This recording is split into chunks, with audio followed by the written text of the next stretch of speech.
It was a late summer night in a quiet neighborhood just outside of Portland, Oregon. The streets were calm, lit only by the occasional flicker of street lamps, and the warm air carried the faint scent of jasmine and freshly cut grass.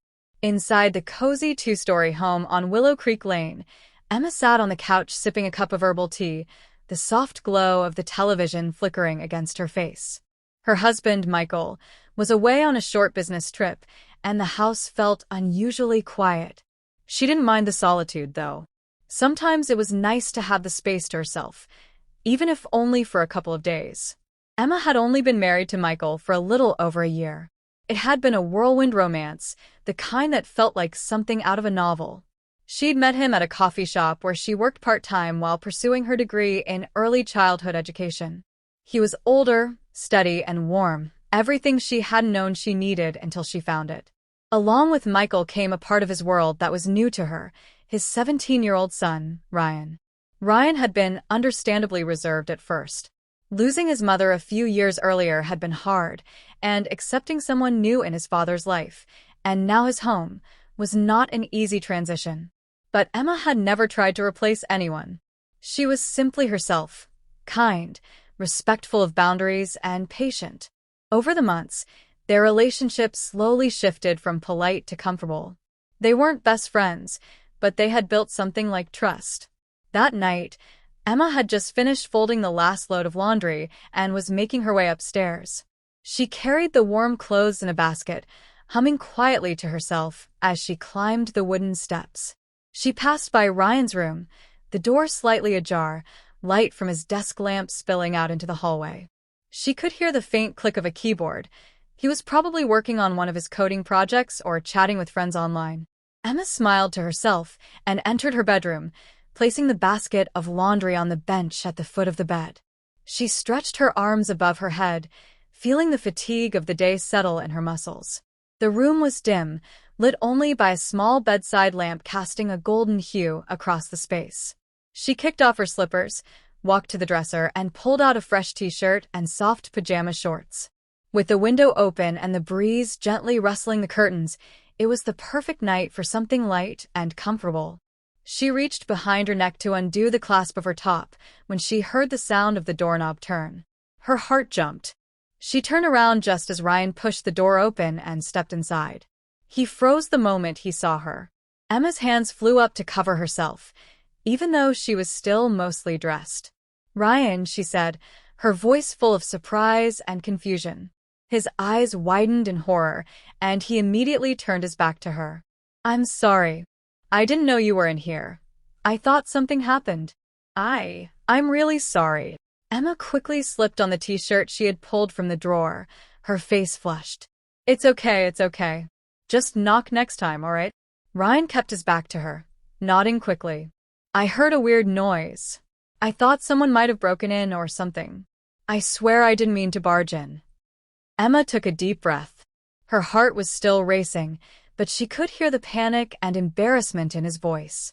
There was no malice, just a genuine mistake. She stepped closer, now fully dressed, and gently placed a hand on his shoulder. "It's all right. Thank you for checking. I know you were just trying to help." He turned slightly, just enough to glance at her face. "I really didn't mean to. I wasn't thinking. I'm really sorry." "It's okay, Ryan. Just knock next time, okay?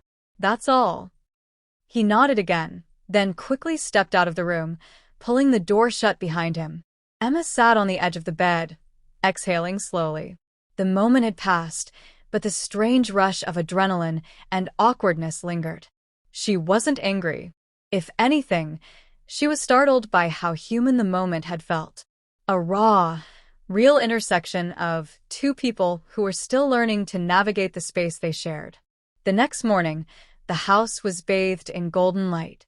The smell of toast and coffee filled the kitchen as Emma prepared breakfast. She had half expected Ryan to avoid her, but to her surprise, he came downstairs like usual, though his eyes barely met hers. "Morning," she said gently. "Morning," he replied, rubbing the back of his neck awkwardly. She handed him a plate. "I made eggs and toast." "Thanks."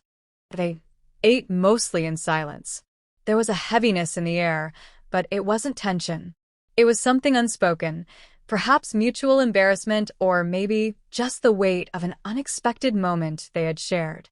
A few days later, Michael returned from his trip, and life seemed to settle back into its normal rhythm. But Emma noticed small changes in Ryan. He had always been quiet, but now he was also more thoughtful. He started offering to help clean up after dinner, or carry groceries inside, things he hadn't really done before. He asked her once if she needed help with the garden, something he used to grumble about.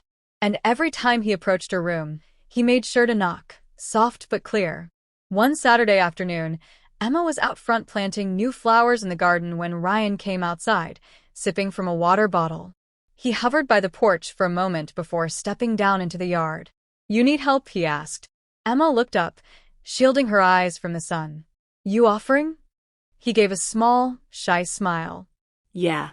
"Figured I owe you for, walking into your room like a total idiot." Emma chuckled, shaking her head. You don't owe me anything. "But sure. You can help me plant these." They worked together in the dirt, side by side, hands covered in soil. It was quiet at first, but then they started talking about school, about his plans for college, about the music he liked. It was the first time Emma felt like they were really connecting, not just as stepmother and stepson, but as two people trying to understand each other. As summer turned into fall, their relationship continued to evolve. Ryan started asking her opinion on things, from which tie to wear to homecoming to whether he should take AP Calculus. Emma found herself becoming more invested in his life, cheering him on at soccer games, helping him fill out college applications, and staying up late to review essays. Michael noticed it too. One night, as they lay in bed, he turned to Emma and said, "You've been really good with him. I know it wasn't easy at first, but he looks up to you, Em. You're doing great." Emma smiled, resting her head on his shoulder. "Thanks. I wasn't sure he'd ever let me in. But I think we're getting there." Years later, Emma would look back on that awkward night, the night Ryan accidentally walked into her room, and realize it had been a turning point. Not because of the mistake itself, but because of what came after. The respect, the growth, the understanding. Sometimes, the most uncomfortable moments open the door to the most meaningful connections. Their story wasn't perfect. There were arguments and misunderstandings, late-night talks, and quiet apologies. But they became a family, not the kind you see in movies, but a real one. Full of second chances, awkward silences, and genuine love.